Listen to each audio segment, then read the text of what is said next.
We turn now to the chairman of the Senate Intelligence Committee, Arkansas Republican Tom Cotton, who joins us from Bentonville. Good morning to you, Senator. Good morning, Margaret. The president of the United States warned the American public that there could be casualties, American casualties. Does that mean the U.S. is putting boots on the ground? No, Margaret. The president has been clear that what we should expect to see is an extended air and naval campaign that's designed not only to continue to set back Iran's nuclear ambitions, but most importantly, to destroy its vast missile arsenal. Many more missiles than the United States and Israel have air defenses combined, as well as the missile launchers and its missile manufacturing capability. Now, obviously, one risk of that kind of campaign is that an aircraft could be shot down and the president would never leave a pilot behind. So no doubt we have combat search and rescue assets in the region that are prepared to go in and extract any downed pilot.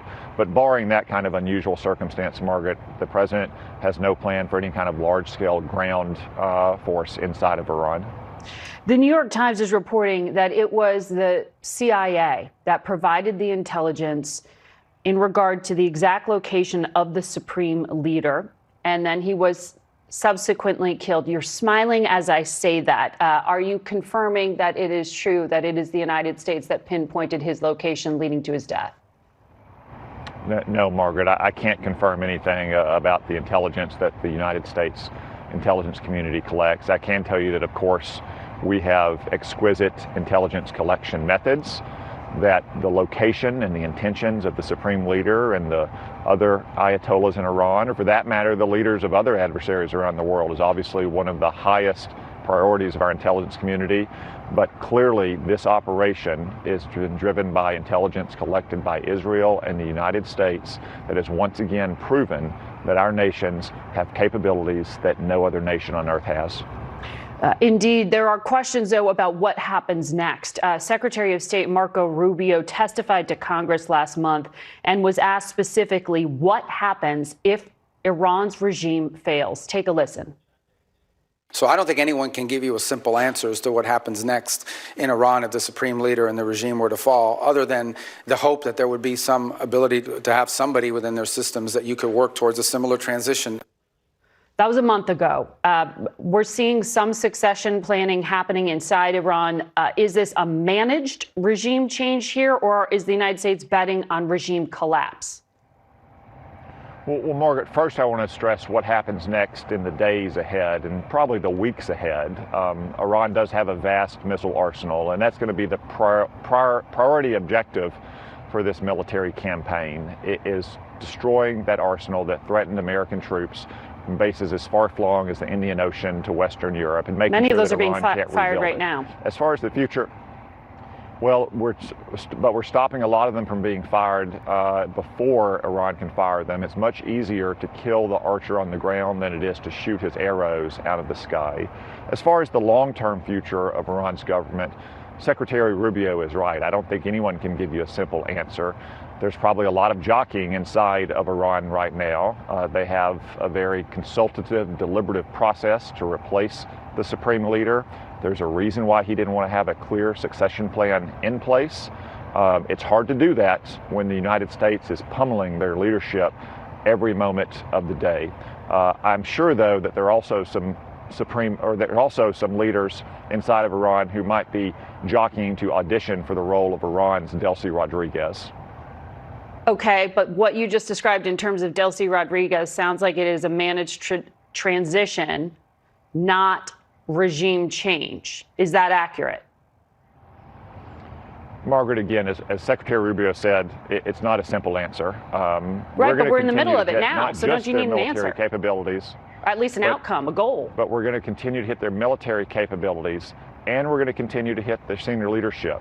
The Ayatollahs who have also been complicit in 47 years of heinous crimes, not only against Americans, but against their own people. Again, there's no simple answer for what's going to come next, but as President Trump promised last month when the Iranian people were rising up against their own regime, help is on the way, help has arrived. Well, exactly. You're talking about what comes next, but then you're also telling me you don't know what comes next. So do you believe that regime change is possible from air support alone? Has a leader of the opposition been identified? Is the opposition unified to deliver in a way that President Trump is calling on the people to do? Are we arming anyone to actually challenge the regime? Well, Margaret, the opposition is 90 million Iranians who have suffered under the brutal Islamic Republic revolutionary regime for the last 47 years. Yes, and the president called them to take over their government. And we would all celebrate if the Iranian people were able to rise up and reclaim their freedom and reclaim their destiny. And as the president said, when he promised help is on the way, help has arrived. And that's why you've already seen some protests out celebrating the death of the supreme leader, the man who has brutally repressed his own people for almost 40 years. Now, we can't necessarily dictate what course that is going to take, but the help that the president promised is on the scene, and it's going to continue to be on the scene for probably a few weeks as we make sure that Iran's military is no longer capable of threatening our own troops, our Arab friends in the region, and Israel, and also repressing its own people. This is a big gamble by the president. Before the strikes, according to CBS polling, 74% of Americans said that Trump would need approval from Congress for military action against Iran. He did not seek that. If this operation takes weeks, which is how you described it, do you believe the administration has effectively made its case to the American public to expect casualties, to support this action? Well, Margaret, I thought the president's 8-minute video yesterday was outstanding. It laid out Iran's 47-year campaign of terror and revolutionary violence against the United States and our people, and really the civilized world. I'm sure the president will speak more in the coming days. 47 years. He did not describe Congress. imminence or justify that in that video. Do you believe that the American public is owed something more than a Twitter video? Well, Margaret, I think an 8-minute address to the American people, whether the president posted on social media or whether it happens on your network, is in keeping with presidential custom of addressing the American people. Again, I'm sure that he's going to be speaking more in coming days. The administration will be briefing Congress, and we're going to have a vote in the Congress. The Democrats are forcing a vote. I expect there'll be overwhelming Republican support for our troops, for our troops, and for the president's decision to finally eliminate the threat of Iran. And I would invite Democrats in the Congress to join their Democratic colleagues like John Fetterman and Josh Gottheimer and Greg Landsman in supporting our troops in finally putting America's foot down against the Islamic Republic of Iran. Senator Cotton, we appreciate you in your role in oversight of the Intelligence Committee making the case for the administration. We have more questions, and we would love to put them to the administration as well. Thank you very much for your time this morning.